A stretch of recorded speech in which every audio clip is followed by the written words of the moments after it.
Nicolae Ceasescu had ruled Romania for 25 years. Loved by people at first, but as time goes on, they were starving and couldn't say what Ceausescu doesn't like, and if not, a long slumber awaits. Then, 1989's coming, and the communism regimes throughout Eastern Europe collapsed under the wave of nationalism and sympathy with the Western way of life. No one was spared from a revolution, even his beloved Romania.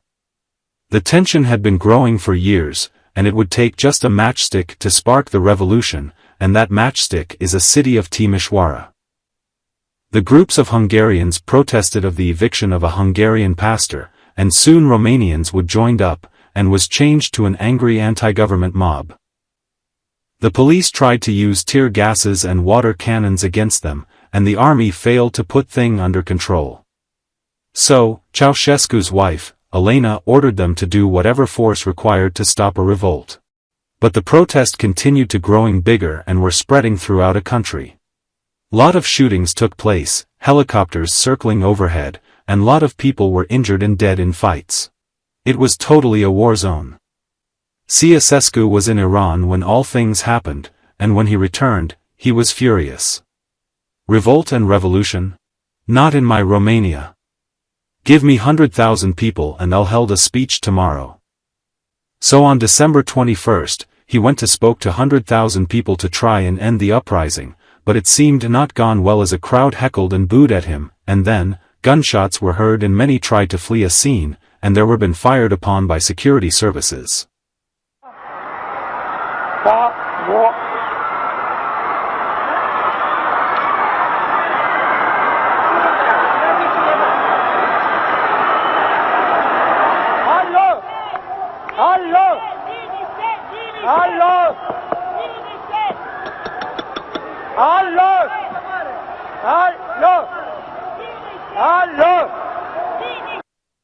Since it was broadcast everywhere, many people saw it as opportunity and many had traveled to Bucharest to join in a revolution, as Ceausescu and his wife went into a hiding.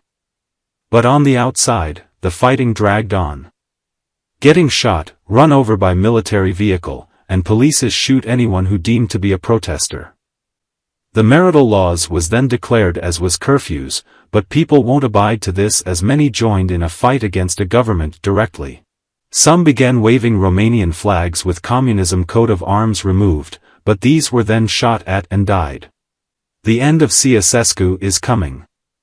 Nearly everyone, and now the army had joined a revolution side. Ceausescu had no choice but to flee by air in a morning of December of the 22nd. A group of protesters had made their way into a building they hiding, and overpowered the bodyguards. The Ceausescu and others 4 had made their way to a roof. A helicopter was waiting to pick them up, but didn't have enough seat for 6. So they and other 4 had to be squeezed inside, before taking off for Snagov, then Pătești, before continue by car to Targovist. Once they arrived, they would soon been arrested and were sent to garrison's military compound, and held captive for several days until their trial. Christmas is coming, but instead of cookie and present, Ceausescu were held on trial. It was shameful and just formality of Ceausescu's demise. The Ceausescus tried to defend themselves, but still found guilty in genocide of 60,000 people, and also been accused of damaging the economy, ordered army to fire against people, and damaging public property. They were then convicted of all crimes and were sentenced to death.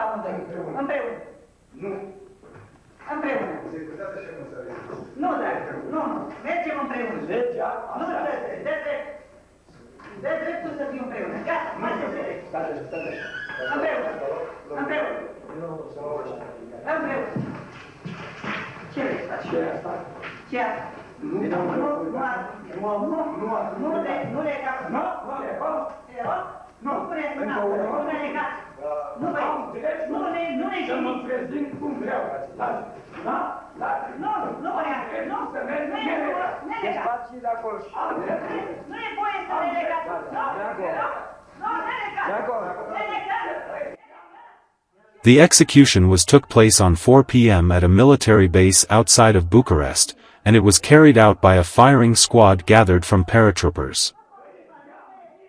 Ceausescu got their hands tied, and brought out standing against a wall. The firing squad then began to shoot. The bullets shredding into their hearts, and bodies lied down, motionless. A couple responsible of death and starvation of their own people, had met the end with bloody and brutal end. They would be the last people to be executed in Romania.